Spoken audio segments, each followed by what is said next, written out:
Okay.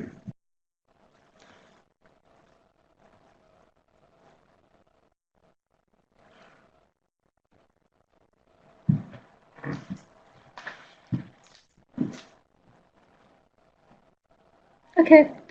Good afternoon, everyone. Can you hear me, first of all? Please type in the chat box.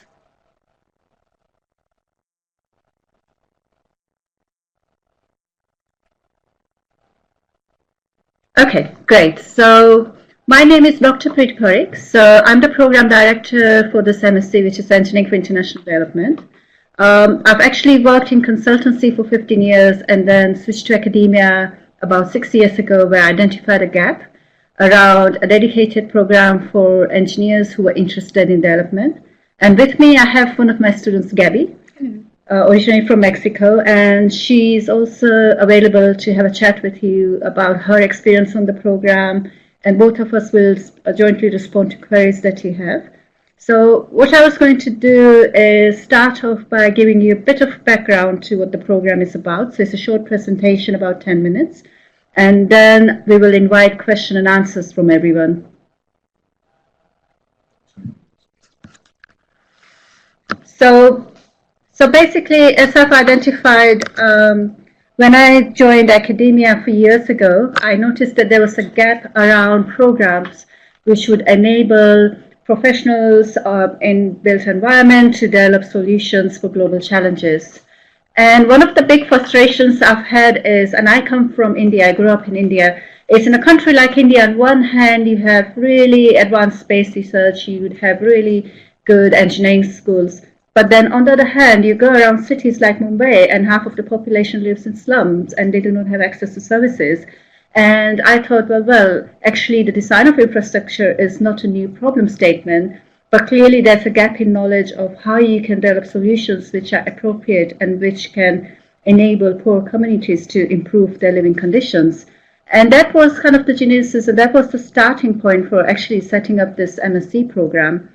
Also coupled with that, and I know you come from various parts of the world, is the challenge of urbanization and rapid growth of population in cities, and thinking about how can we provide solutions in cities which are safe, which are equitable. So our program actually has an emphasis on infrastructure provision in low middle income countries, thinking about urbanization, thinking about the rural poor, and thinking about solutions which are suitable and appropriate. And what we also do in our program is, in addition to the technical content, which is around the design, we also consider societal challenges, we look at economics, we look at the institutional barriers and opportunities, because the reality is that when you engage in your country on infrastructure projects, you need to engage with policymakers. You need to ensure that the solutions you develop are acceptable to various stakeholders. So a large emphasis in the program is also the application of technology, making sure that the solutions are acceptable to stakeholders. And my vision is that through this program, I want to create a generation of global engineers. So engineers who can work around the world in overseas contexts. They can apply lessons learned from one geography to another. But just engineers who are more aware, more tuned into the ethical dilemmas, who are tuned into social challenges.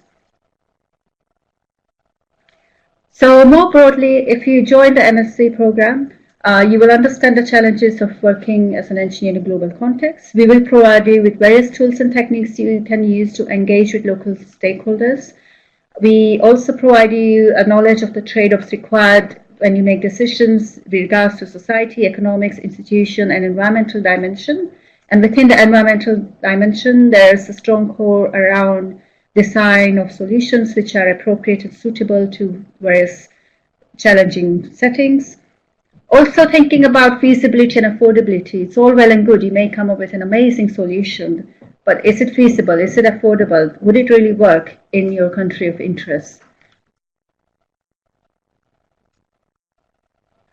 And some of you would have joined today maybe because you have a passion for development. Maybe some of you are interested because you want to use your technical skills to develop solutions for your country. Maybe some of you want to just learn more about how to engage with stakeholders, understand ethical dilemmas, or think about infrastructure delivery and design processes in challenging settings such as slums, rural communities, high density settings.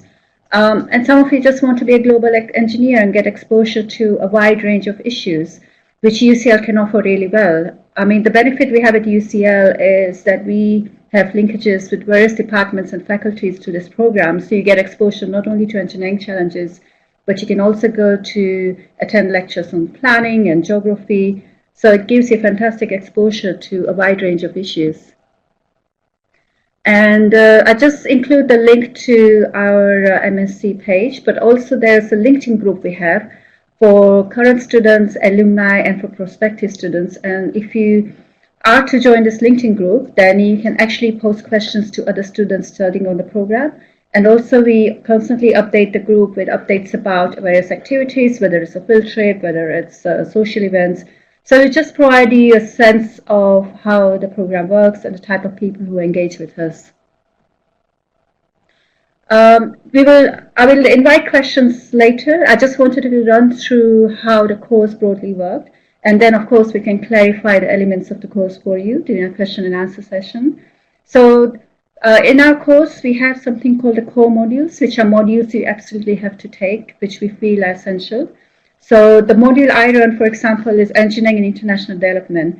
And in that module, we actually provide students data from a slum, and we actually get them to design infrastructure for a slum in groups. And then we invite the students to present their solutions to us and to organizations such as WaterAid. And this year it was a fantastic experience where we had 7 groups present their solutions on water supply and sanitation.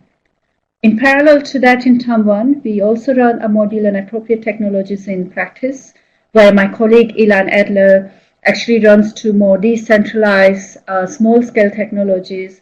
And this is the module where we take our students to a field trip in Wales to the Center of Appropriate Technologies.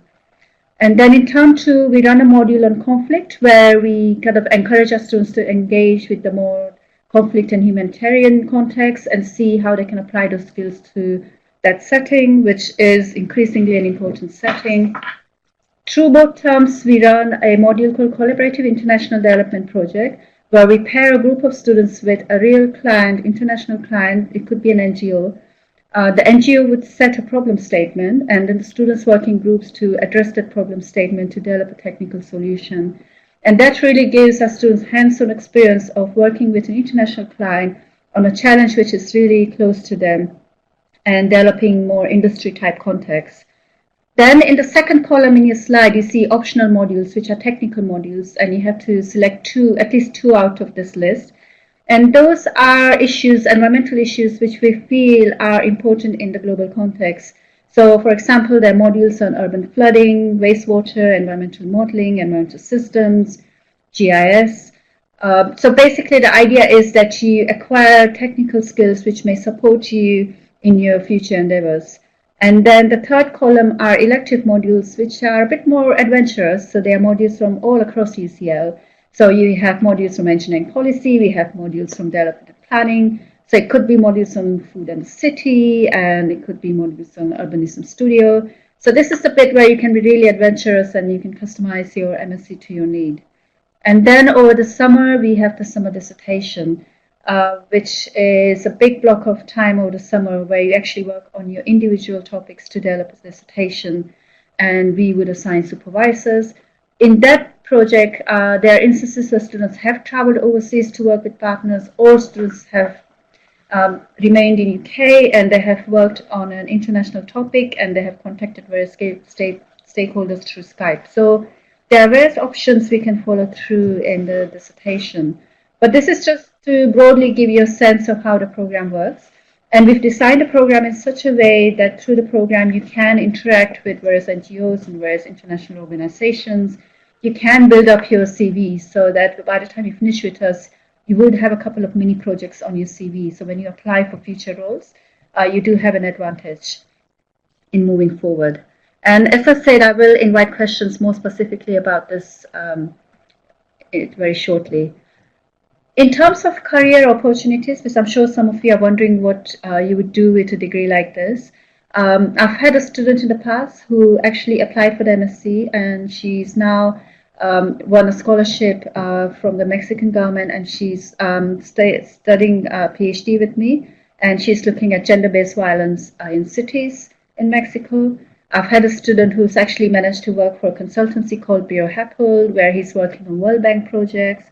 I've had a student who's working, a French student who's working for an embassy. So our students actually end up working in a wide range of organizations, ranging from traditional engineering consultancies to NGOs to thinking about UN organizations. So the idea is to give you exposure, give you access to networks, to enable you to then make a shift from someone who's interested in development to actually developing a career out of development. I think this is it from me, because I'd like to leave enough time for all of us to have a chat and take on questions. So I hope that was helpful.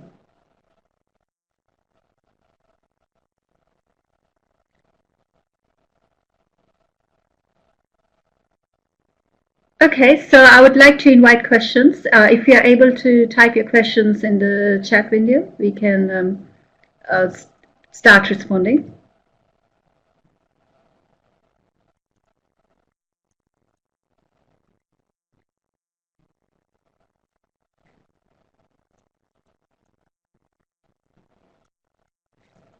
And also, when you type your questions, could you let us know where are you from?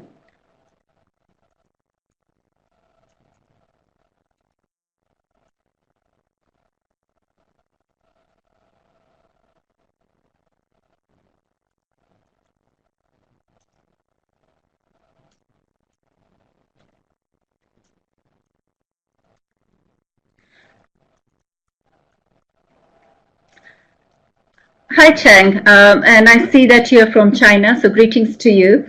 I hope the weather there is better than London, where it is absolutely freezing. So your question is about BIM, so Building Information Modeling.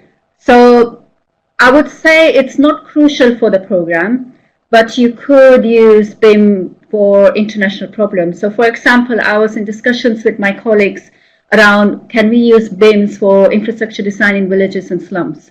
So whilst it's not essential, if you are interested in BIM, we do have colleagues who would be able to support you in your ambitions to acquire those type of skill sets. We have colleagues who run GIS related modules as well. So I hope that answers your question, Chang.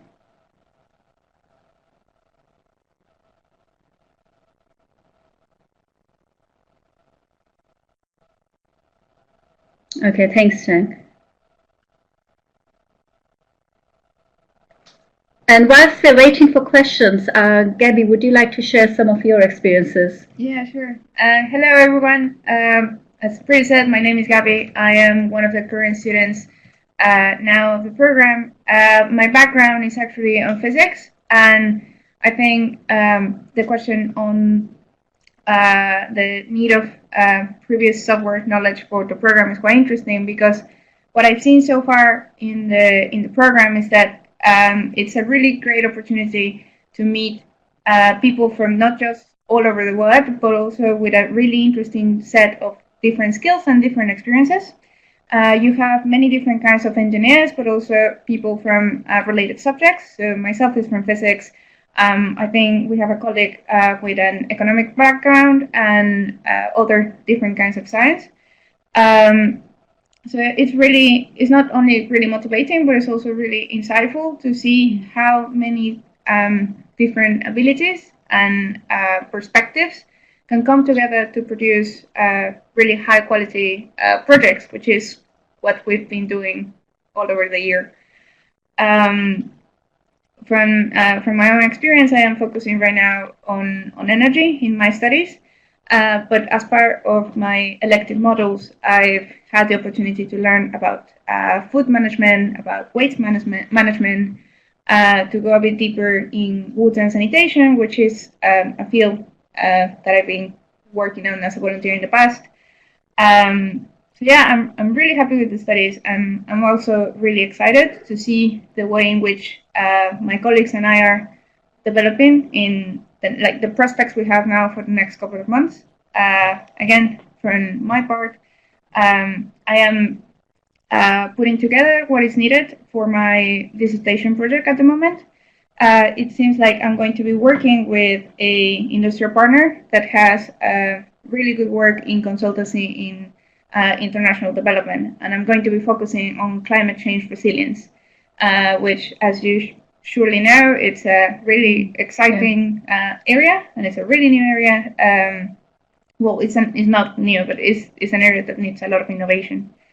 So if really the program is what you make of it, and it can turn out being something really great. I'll be really happy to answer any question related to how is it to study any of the subjects or the experience you can gain as an international student. So yeah, please feel free to ask. Yeah, I see a few people are typing actually. Great.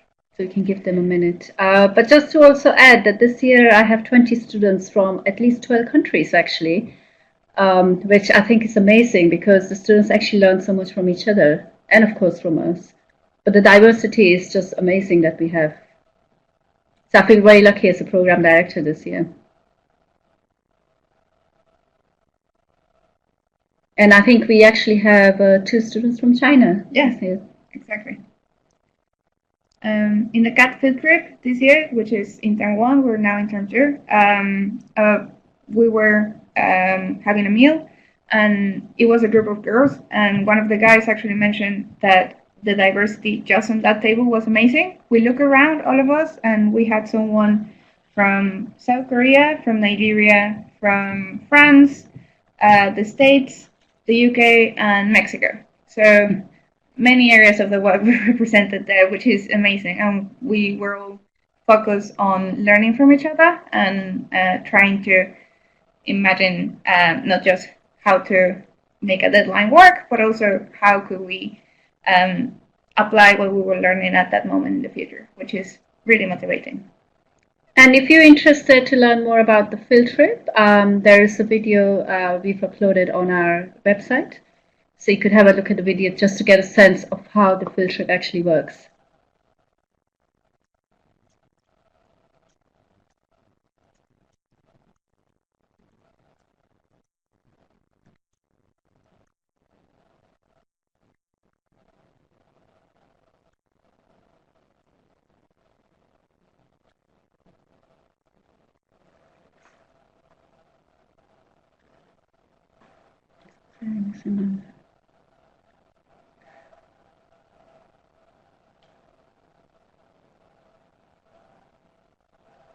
Okay, so the first question is from Jia Jia. I will try and speak louder, Chang. Thank you for letting us know you cannot hear us clearly.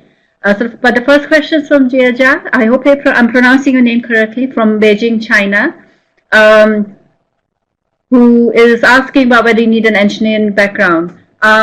No, as Gabby has highlighted, we do have students from backgrounds such as chemistry, physics, economics, geography, so the built environment. I was curious to know, so I was wondering, what is your background?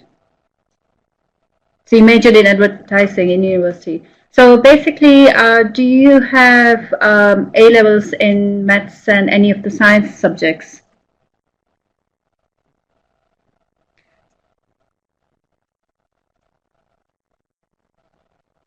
What I would like to say is, if you send your CV, I could have a look, because we generally are open to students from a variety of backgrounds. So please send me your CV, and I will have a look at your CV, making sure you include any kind of subjects you think that you studied in school, in your undergraduate degree, which are relevant. Thank you. And then Chang, your question about choosing optionals. If you want to work in a real estate company, I have a student in my cohort this year who has the same ambition, who's also from China actually, because I think their family has a business. So I'd invite you to join our LinkedIn group. But in the meanwhile, I would say that I think that individual selected a module on engineering and financial aspects, because they thought that if they looked at engineering and financial modeling, that would be very interesting and useful, for example, if you want to work in a real estate company. So if you select financial related modules, or if you select modules which look at modeling or projections, all those type of modules will be very useful for your future work. Yeah, we're happy to also, if you email us, we're happy to also give you more specific advice about this.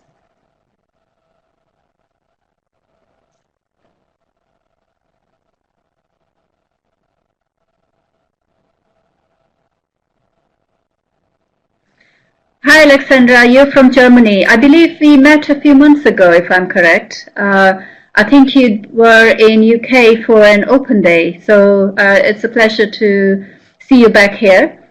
So your question is about the perspectives after studying the program and research being done in the field of development. So in terms of opportunities after you finish the program, as I highlighted, one of my students stayed on as a PhD researcher, and she's now working with the government of Mexico to look at gender-based violence in cities. One of my students, he actually went and worked in, is now working in a consultancy where he is working on World Bank projects in parts of Africa. So basically we have a combination of students. So some students are quite keen to go back into industry, or some students are currently applying to NGOs. I've had a student who's actually applied to be a researcher and has been working as a researcher with our engineering and policy department, for example, and she's looking at future cities. So we have a combination of students who decide to continue with the research agenda after they study, Alexandra, and some of them go off and work in industry or NGOs or more practical applied solutions. To give you an example, in my class this year, I actually have a couple who are planning to move to Myanmar, and they actually want to set up a solar energy business there. I had a student from my group last year who set up his own business idea, and he pitched for it in a competition where we sent him, and he actually won initial funding to continue with his business idea. So it's a combination of people who would wish to do research and can continue either as PhD scholars, dependent on funding and topic, or people who apply for research type roles, media roles, or people who go back to industry. So I don't know, Alexandra, if that answers your question. This MSc is very diverse in terms of student intake, and then that is of course reflected in what the students do with the program. But we try and provide them networks where we can. For example, we are organizing an international development careers event where we have speakers from Oxfam and DFID join us in 2 weeks' time. And the idea is to give students exposure to practitioners who work in development, but also a chance to network with them. So if they want to apply for future jobs, at least they've had the conversation, they understand what the organizations are about.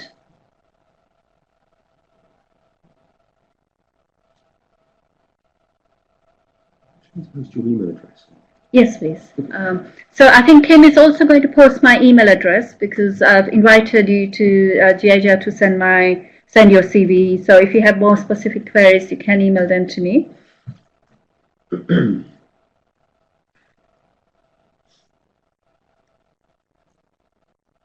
I also see that there are 2 or 3 other participants online. So we have Simon, Sek, Lena, and Ming Shen.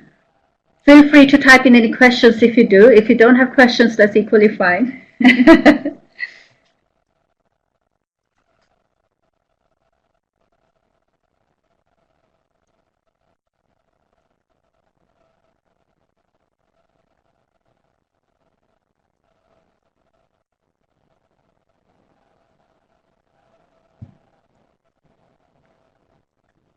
Yes, we can upload the presentation afterwards, Alexandra. Chang, so you have a question about that you have a technical background, but not finance and economics, but you don't want to be working on a site. So basically, if you come in with a strong technical background, you can also try and take non-technical modules. So you can opt to take modules which look at engineering finance, or you can take modules from development planning unit which look at issues such as urbanism or food and the city or clean energy. So you can actually be a bit more adventurous. So the way we've designed the program is you can actually customize it to your need, your future career need. And that also gets reflected in the fact that in your dissertation, when you work with supervisors, you can either select a topic which is of interest to the supervisor, or you could propose a topic and find a suitable supervisor who matches your interests. So to give you an example, I've got students this year who may be working on projects in refugee camps for the MSc project. Gabby has highlighted a project where she's working on climate change with a company. I've set up a project where I'm looking at cook stoves and indoor air pollution in India. And potentially I have a student from China who wishes to do a comparative between India and China. So between us, we offer a wide range of dissertation topics, and the dissertation topics also help you to shape your MSc. The dissertations typically run from April to September. So you have to do an independent piece of research, submit a report which is 15,000 words, and a poster which you present to all of us. And that actually means that you have the flexibility of choosing a topic which is suitable to you and your future plans.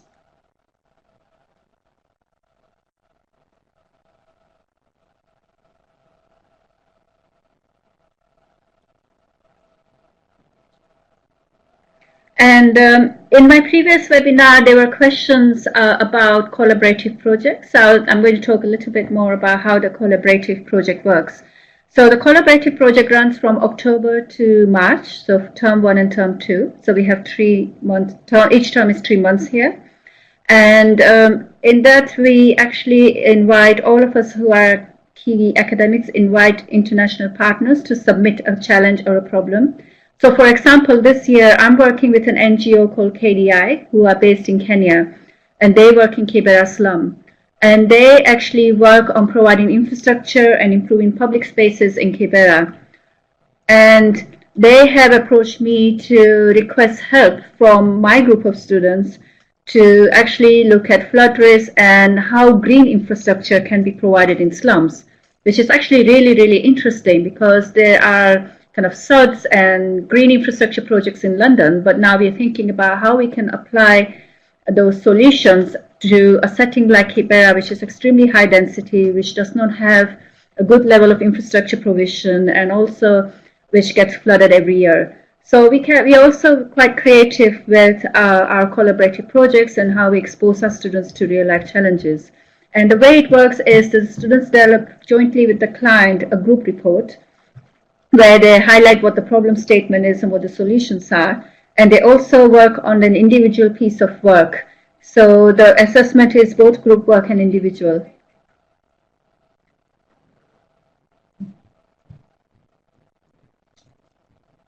Are there any further questions?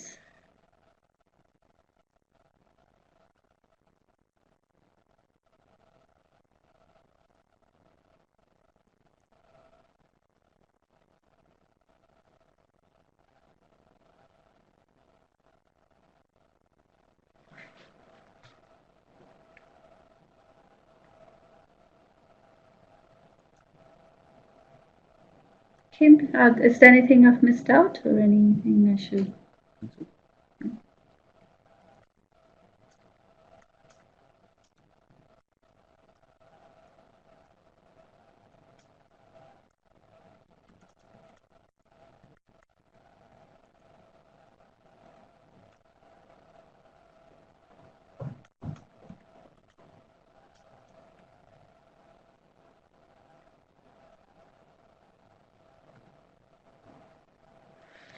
So there is a question about whether it is possible to be a project manager after the FE MSc or related management course. So basically, if your aspiration is to be a project manager on a development type project, the course does offer you relevant skill sets. So for example, with the collaborative project, when we set it up in a team of 6. And in that, we also trained a team on kind of how to project manage their little piece of work. So in our team, we nominate someone who actually communicates with the client. We nominate someone who actually takes minutes, someone who actually manages the timelines.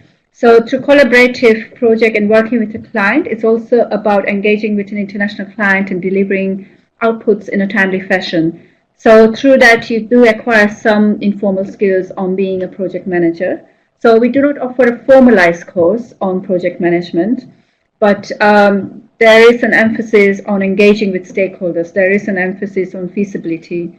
In my international development module, when we get our students to design infrastructure for slums, there's an element where we ask them to test the feasibility, to show to us that the costing works, where do they fundraise for the course. So there are elements in each of our modules which would provide you project management skills for international development type projects. Chang's next question is, will I have a chance to visit an enterprise or construction site related to construction in this MSc program? So basically, in this program, we have a field trip to Wales, which looks at appropriate technologies. And that is a 3 or 4 day trip? It's 5 days. So by the time you include travel, it's a 5-day trip, actually, where you look at various technologies and implementation on site.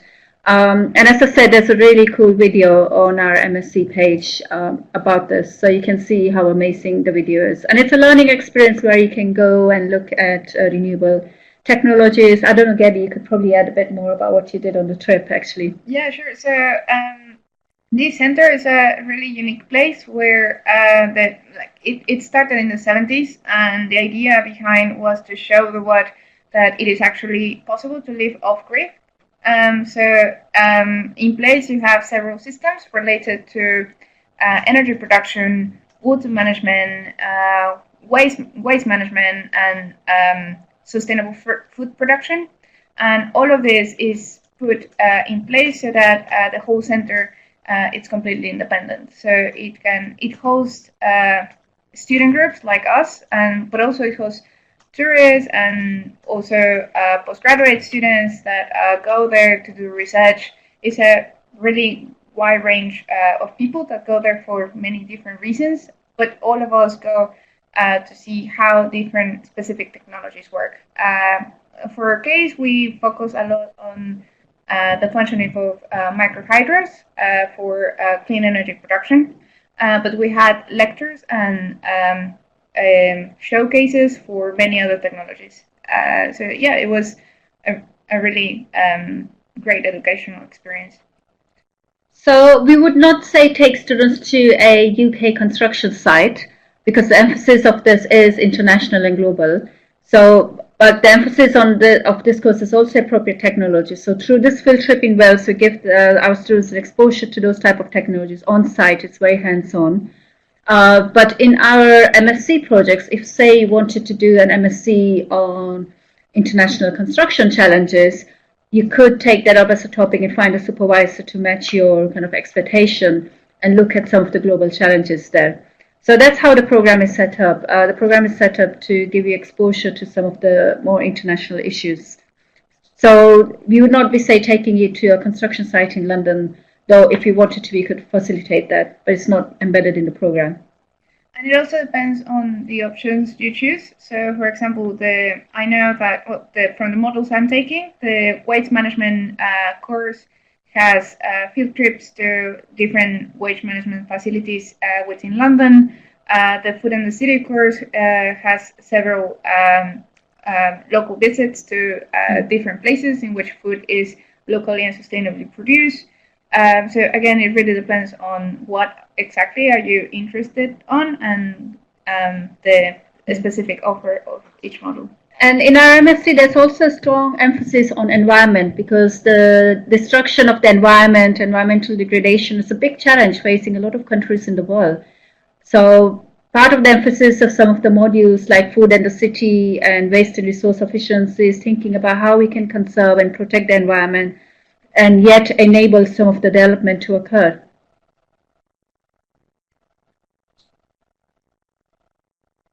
If you've been working in waste management, we have some excellent colleagues here. So I have colleagues who work on circular economy and waste management, and they run the waste and resource efficiency module in term 2. I have a colleague from China who specializes in LCA, so she runs courses on LCA. And if you're interested in waste resource management, then there are modules on food and the city in DPU.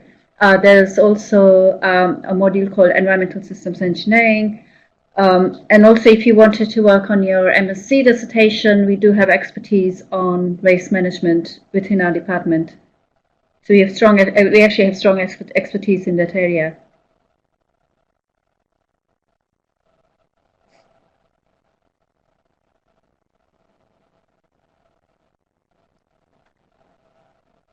Okay. Not sure if the others have questions or they prefer to email.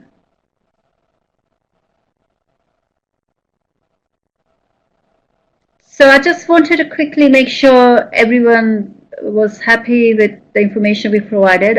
Do you have questions for us whilst we are online?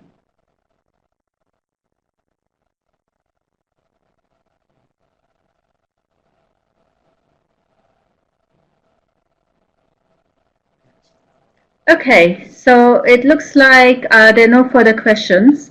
So we are going to draw this session to a close. But as we've highlighted, the recording will be available, and I believe you have my contact details as well. So feel free to email me for the questions and clarifications. And hopefully this has given you a chance to learn a bit about the course, to meet me virtually so you can see who I am, and to speak to one of our students, Gabby, who is having an amazing time on this program. Okay, so thank you very much. Thank you for joining us today. Okay.